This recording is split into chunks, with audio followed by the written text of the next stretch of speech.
বাড়িতে হঠাৎ অতিথির আগমন আর ফ্রিজ খুলে দেখছেন যে ফ্রিজে মাছ মাংস কিছুই নেই। চিন্তা করবেন না বন্ধুরা, বানিয়ে ফেলুন সহজ একটি উপায়ে এই রেসিপিটার নাম হচ্ছে ডিম তেলানি রেসিপি। তো এটি বানানোর জন্য একটা কড়াই নেবেন, কড়াইয়ের মধ্যে একটু পেঁয়াজ অ্যাড করবেন, পেঁয়াজের উপরে একটু লবণ অ্যাড করবেন যাতে পেঁয়াজটি নরম হয়ে যায়। তারপরে টমেটো কুচানো অ্যাড করে দেবেন, তারপর দেবেন একটু আদা রসুনের পেস্ট, একটু শুকনো গুঁড়ো লঙ্কা, সামান্য হলুদ, সামান্য জিরে গুঁড়ো। তো ভালো করে কষিয়ে নেবেন বন্ধুরা। না কষালে পারে এর মধ্যে মশলার গন্ধটা থাকলে আর ভালো লাগে না খেতে।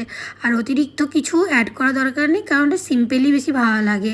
তো তারপরে একটু জল অ্যাড করবেন, জলটা অ্যাড করার পরে ভালো করে ফুটিয়ে নেবেন। ফুটিয়ে নেওয়ার পর দেখুন বন্ধুরা, আমি যেরকম করে ডিম অ্যাড করছি এরকম করে ডিমগুলোকে অ্যাড করে নেবেন। ডিমগুলো অ্যাড করার পরে ঢাকনা দিয়ে ঢেকে নেবেন।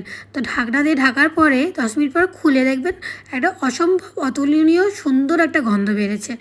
তো এটা আপনারা ভাত কিংবা রুটি দিয়ে ট্রাই করতে পারেন। দেখুন বন্ধুরা কী সুন্দর একটা কালার হয়েছে, তাই না? তো একবার ট্রাই করে দেখবেন।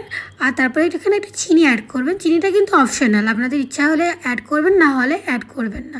তারপর আবার একটু জিরে গুঁড়োটা অ্যাড করে দেবেন, দিয়ে ঢাকনা দিয়ে দেবেন। দেখুন বন্ধুরা কত সুন্দর হয়েছে, তাই না? তো ভিডিওটা ভালো লাগলে লাইক করবেন, কমেন্ট করবেন আর সাবস্ক্রাইব করে দেবেন।